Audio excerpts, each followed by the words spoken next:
has been good. We are here to celebrate his goodness, particularly in my life and my family. Our chief guest, Mr. Patrick Mutature, thank you for coming. By the way, I must say, and of course as you have already seen, Patrick gave the forward to this book. I want to appreciate you, Patrick. Patrick is someone who is always willing to support any entrepreneur coming forth, because I'm sure he appreciates that the journey of entrepreneurship in Uganda is not easy. So he's always willing to give a hand. Thank you for taking off your time to read my script and also to give that forward. And more so, thank you for coming to grace this occasion. One of the people I missed to introduce is my friend and mentee again. I already have mentees, followers. Joanne Kamwesije. She works with CAA, but she's doing business as well. And she always admires and says she wants to do big businesses, not small ones. And so, Joanne, thank you also for coming. Where do I start? The stories have already been told. But I thank God that today we are launching a book which started how many years ago? 2016. Gudra always saw me, I think when I was a leader at Uganda Women Entrepreneurs Association as a chairperson. She used to come and tell me she admires how I do things. So, but also I had known her previously through a friend, and we were friends, and I also had a lot of things I admired about her. She's a person who loves family, loves celebrations. If you want parties, Gudra can do parties every day, and then she wants everybody around her to be happy. And so we had those connections. But I think when she started telling me about writing a book, I was like, are you sure? Is that something that, not something that I had ever thought about, but I think as she continued telling me the reason why she thought I should write a book, I picked it. She said, you have a good story, but nobody knows it. And so, Gudra, thank you. Thank you for encouraging me. Now we are launching a book. I also, as a person, I love reading. My bedroom is full of books. Whenever I turn, there are books. The prayer room is full of books. My office is full of books. So every other time I'm surrounded by books. I can be reading 2 books maybe at the same time, because I love reading. I love looking for knowledge. Reason being is I know that knowledge is power, and I love improving myself every other time.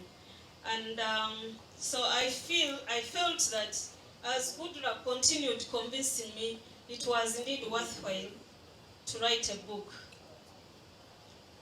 But I also have reasons why I felt eventually, as I continued being engaged in leadership and business, I realized that Ugandans, and maybe Africans in general, we like keeping our things secret.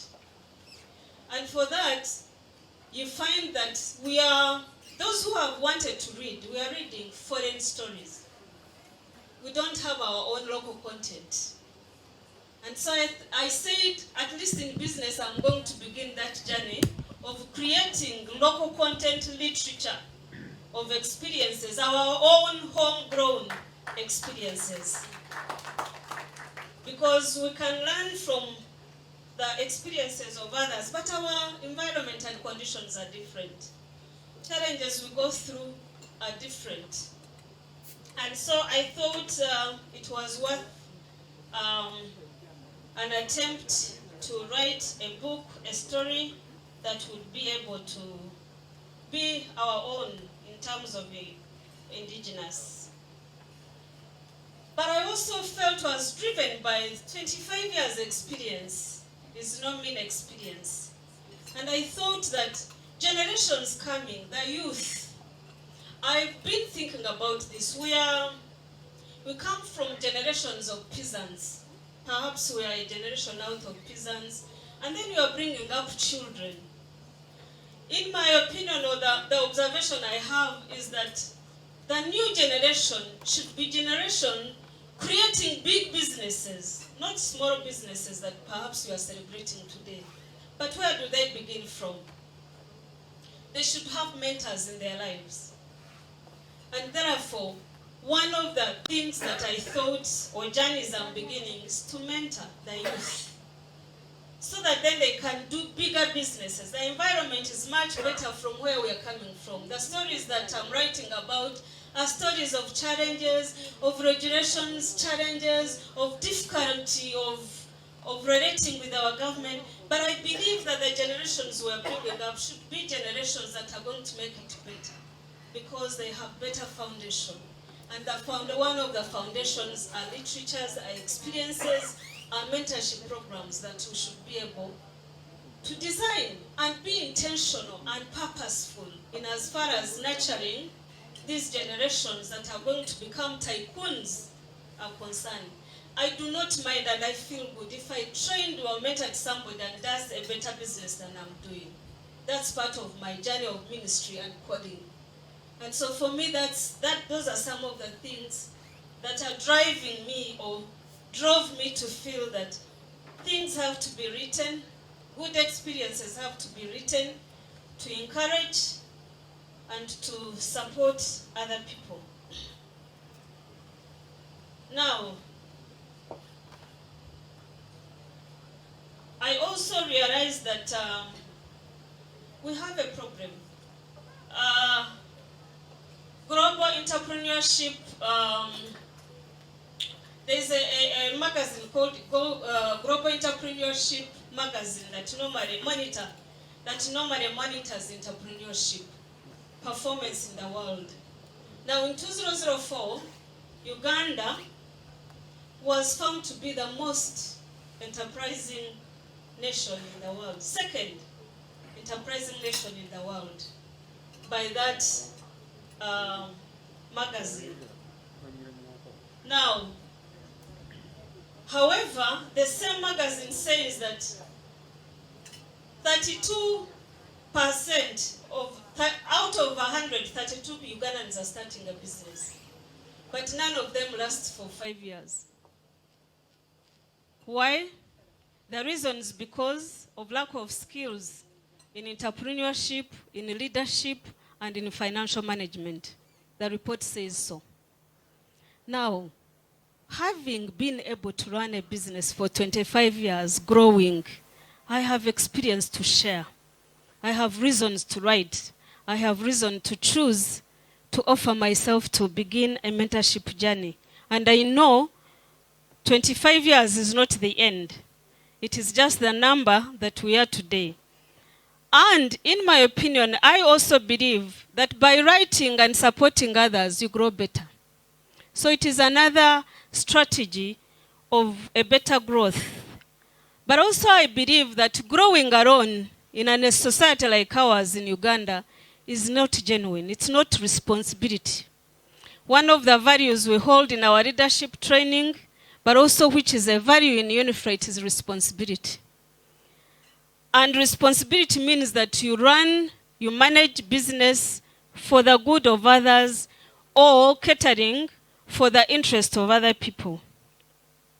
And so this book is one of the outputs of my first engagement, because as I went on speaking to different forums, platforms that I've had, speaking about my experience, it became apparent and a demand for people to have it written so that it can inspire others. Now, there are three things, key things. Of course, I would wish to be outstanding in as far as when you read this book. I know Ambrose has mentioned a few stories, Gudra has talked about them, but there are three things that I would wish to share with entrepreneurs, especially the young ones. These are managing effective relationship with stakeholders of your business. Relationship is very, very important. It's very, very key in as far as managing a sustainable business is concerned. And there are different categories of stakeholders. There are employees. Those are normally first customers. How do you, or why must you be able to have a good relationship with your employees? As part of my ministry journey in business, I believe God has called us to love one another.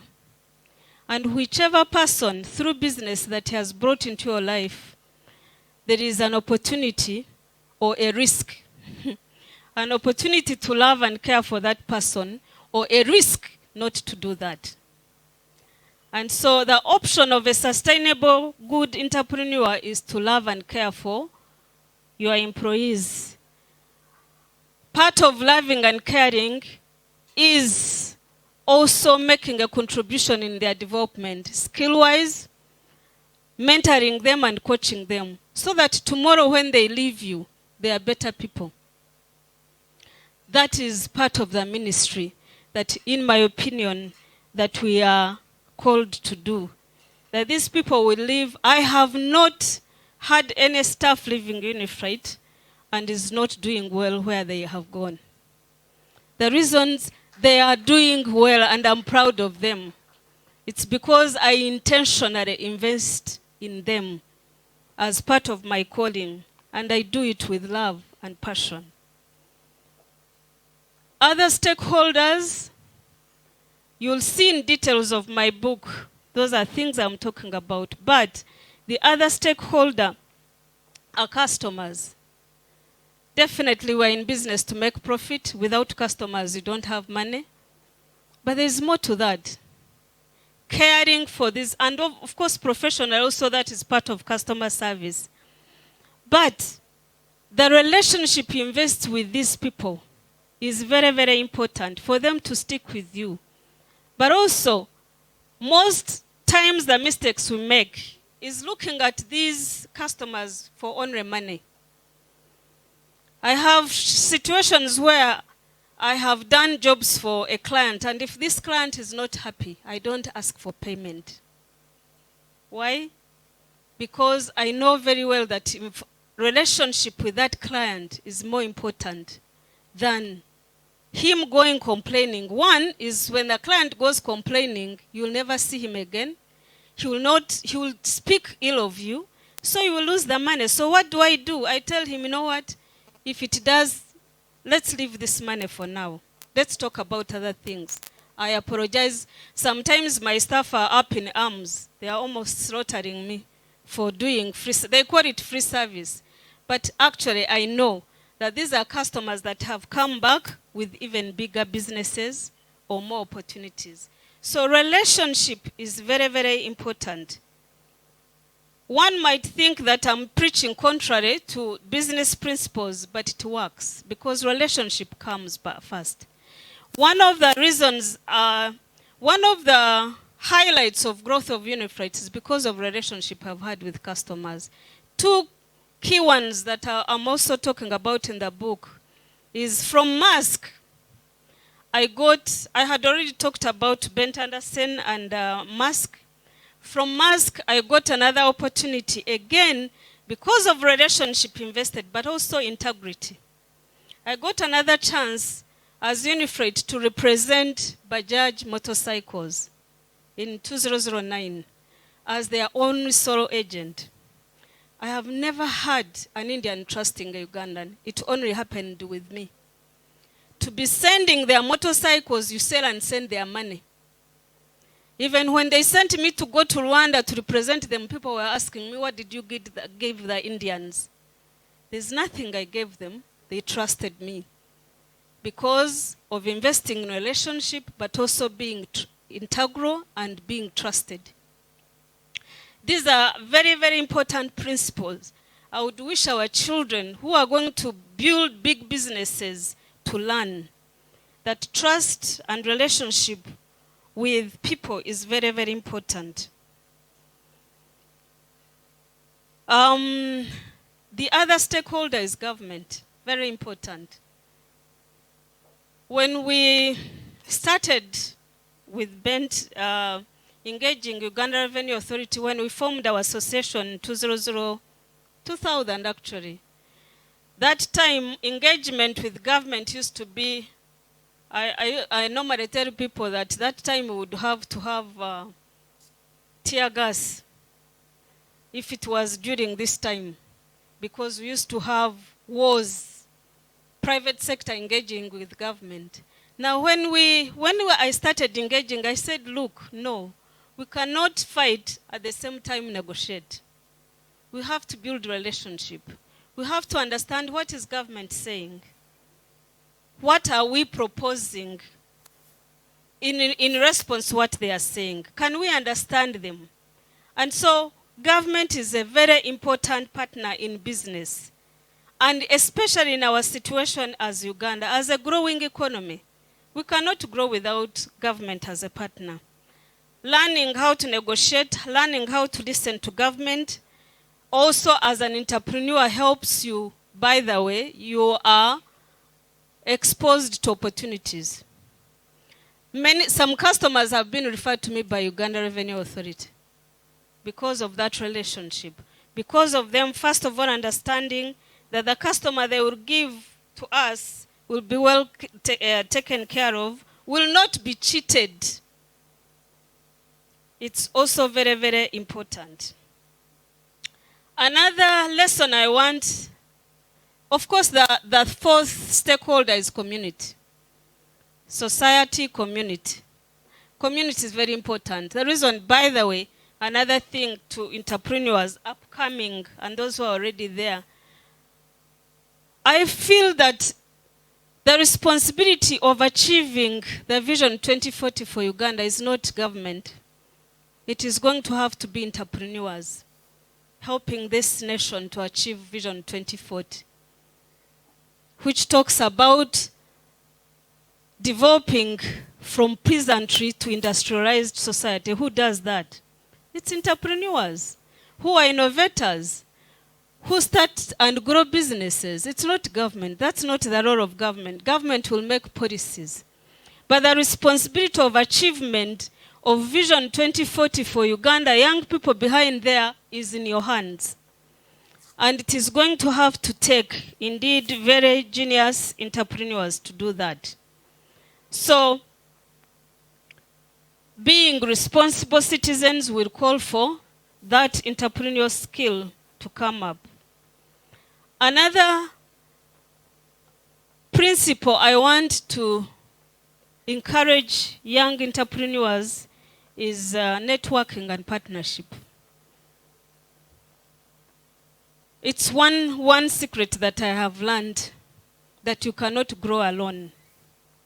You have to grow with others. Or you can grow through support from other people. I started business with a partner, and for me, even if I fail in any partnership, I'm ready to pick up my pieces but start partnering again. You cannot grow on your own.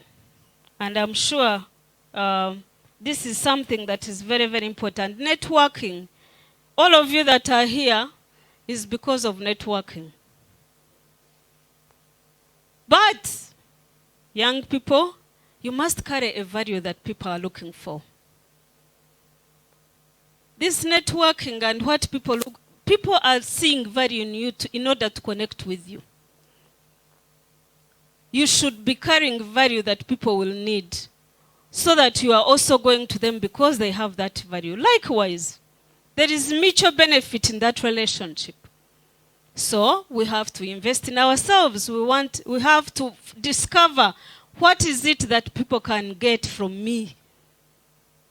And that's where the connection will come from. It's very, very important. I'm talking about all that in the book. And one last principle is, in that same Let me start by going back to the report of GEM, Global Entrepreneurship Monitor. It talks about the businesses that we are running in Uganda, 80% are SMEs. And those SMEs, majority of them are informal. Now, for us to grow business, for the young people to have businesses that are going to be sustainable, we need to professionalize. I like doing business professionally. There is no longer environment for shortcuts. There is no longer going to be environment for informality. And therefore, part of the journey of mentorship is going to be to help support people run their businesses professionally. Those are the three things that are majorly talked about in as far as my book is concerned, my journey, my experience is concerned. And of course, there are details of highlights of what I have been able to benefit as a result of doing that. Now, this book will serve two purposes. One, like I said, is for mentorship. It's a tool for mentoring the young one. Actually, we are discussing as to whether it isn't going to be a guiding tool. So with my team of consultants who I'm going to introduce, we are beginning to see, can we derive some guiding tools out of it? But also the other purpose is we have decided to sell this book so that it supports a project that Gudura started.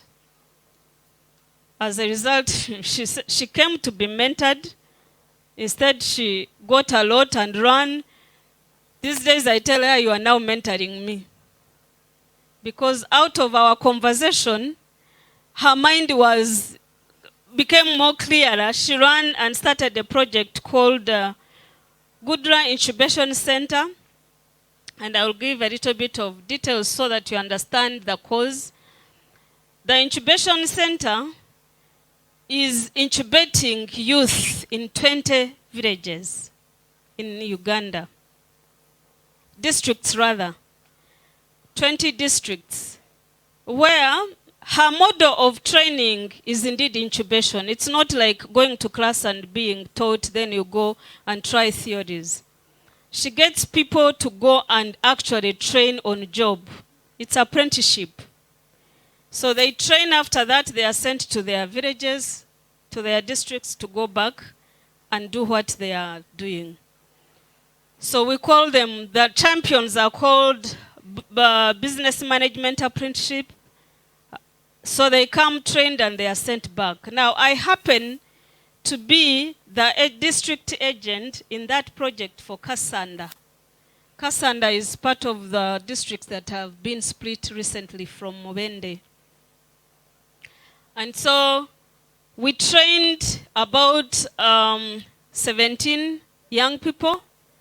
We sent them back. They went and they called back and said, yes, we have learned, so we don't have money to start. So I asked them, do budgets. They brought me their budgets. Initially, in her project, actually, we had thought that the MasterCard Foundation would support that as well, training and startup capital. But I think that portion of startup capital was dropped. And so it became apparent that we have to train these people either to generate their own money to start, or we have to give them a support. So I have decided that this book, the proceeds of this book, will go and support, give startup capital on loan, because we've warned them, we want to give money. There's no entrepreneur that gets free money. So through the project, we are going to have loan systems. We loan them that money so that they can be able to start their projects. They are doing 4 projects. They are rearing chicken, they are rearing piggery, rabbits, and fish. So it is called White Meat Value Chain Project. And so that is the one we are going to support in Kasanda. And so this is why, again, it became apparent that as this book gets launched and sold, that's the cause that I want to contribute to as part of my mentorship program to the people in the district. So I want to thank you once again. Goodla, I want to single out Goodla before I sit down or conclude. When we started writing this book, I actually was doing it for her because she had really been on my neck and on my back. But later, I realized that it was really, really important. Thank you for believing in me, for not giving up on me for 4 years. She could ask me every year, accountability, where is our book? And I would give her so many other reasons, of course. But this year when COVID came, by the way, those are other things I haven't talked about. COVID has been a blessing. It made me sit down and settle. Otherwise, I would have continued being on the run, traveling and doing all this. And I think when lockdown came, I said, now this book. I even declared to my family, take note, November I'm launching this book. And I'm grateful to God that this is November and the book is being launched. Thank you so much, and may God bless you.